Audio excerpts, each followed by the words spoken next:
ஒரு அழகான கிராமத்தில் ரங்கையா என்ற ஒருவன் வாழ்ந்து வந்தான். அந்த ஊரிலேயே அவனுடைய கஞ்சத்தனத்துக்கு தனி பெயர் இருந்தது. ₹1 செலவு செய்ய வேண்டியிருந்தாலும் 10 முறை யோசிப்பான். ஆனால் அவனுடைய மனைவி ரங்கம்மா அதற்கு நேர்மாறாக நல்ல மனசுக்காரி. வீட்டுக்கு யார் வந்தாலும் வாங்க உட்காருங்க என்று அன்பாக வரவேற்பாள். ஒரு நாள் காலையில் ரங்கையா சந்தைக்கு போனான். எல்லோரும் பெரிய பெரிய மீன்களை வாங்கிக் கொண்டிருக்க அவன் மட்டும் விலை குறைவாக இருந்த சின்ன மீன்களை வாங்கிக் கொண்டு வீட்டுக்கு வந்தான். ரங்கம்மா, இந்த மீனை வைத்து காரசாரமா மீன் குழம்புவ. ஆனா ஒரு விஷயம், நான் சாப்பிடுறதுக்கு மட்டும் இருக்கணும். யாருக்கும் ஒரு சொட்டு கூட கொடுக்க கூடாது. எங்க வீட்டுக்கு யாராவது வந்தா கொஞ்சமாவது கொடுக்கணுமே. அதெல்லாம் வேண்டாம், நான் சொன்ன மாதிரி செய். ரங்கம்மாவும் வேறு வழியில்லாமல் சமையல் செய்ய ஆரம்பித்தாள். சிறிது நேரத்தில் மீன் குழம்பின் மனம் தெரு முழுக்க பரவியது. அந்த வாசனையை முகர்ந்த பக்கத்து வீட்டுக்காரர் ராமையா, அடடா, என்ன ஒரு மனம்! ரங்கையா வீட்டுல இன்னைக்கு நல்ல விருந்து போல் இருக்கே. ராமையா வீட்டை நோக்கி நடந்து வருவதை ஜன்னல் வழியாக பார்த்த ரங்கையா பதறிப்போனான். ரங்கம்மா, சீக்கிரம் மீன் குழம்பு சட்டியை எடுத்துட்டு பாரண மேல ஒளிச்சு வை. அவர் வந்துட்டாரு. இதெல்லாம் தேவையா? கேள்வி கேட்காதே, சீக்கிரம் வை. ரங்கம்மா சூடாக இருந்த சட்டியை கவனமாக தூக்கி பாரனின் மேலே வைத்தாள்.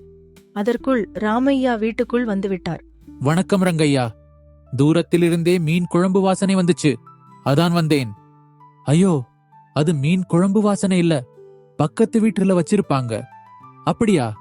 சரி, கொஞ்ச நேரம் பேசிட்டு போறேன். ரங்கையா மனசுக்குள் மட்டும் இவர் எப்போ கிளம்புவாரோ என்று தவித்துக் கொண்டிருந்தான். அதே நேரத்தில் வீட்டிலிருந்த பூனைக்கு மீன் மனம் மூக்கை துளைத்தது. அது மெதுவாக பாரனின் மேல் ஏற ஆரம்பித்தது. ரங்கம்மா அதை பார்த்து பயந்தாள். ஏங்க, பூனை மேல ஏறுது? சத்தம் போடாதே.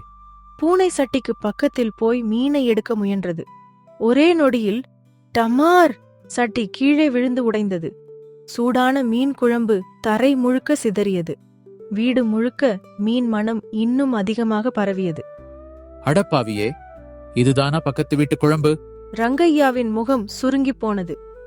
ஒரு சொட்டு கூட யாருக்கும் கொடுக்க கூடாது என்று நினைத்தவன் இப்போது ஒரு கரண்டி கூட சாப்பிட முடியாத நிலைக்கு வந்தான். ரங்கம்மாவுக்கு சிரிப்பை அடக்கவே முடியவில்லை.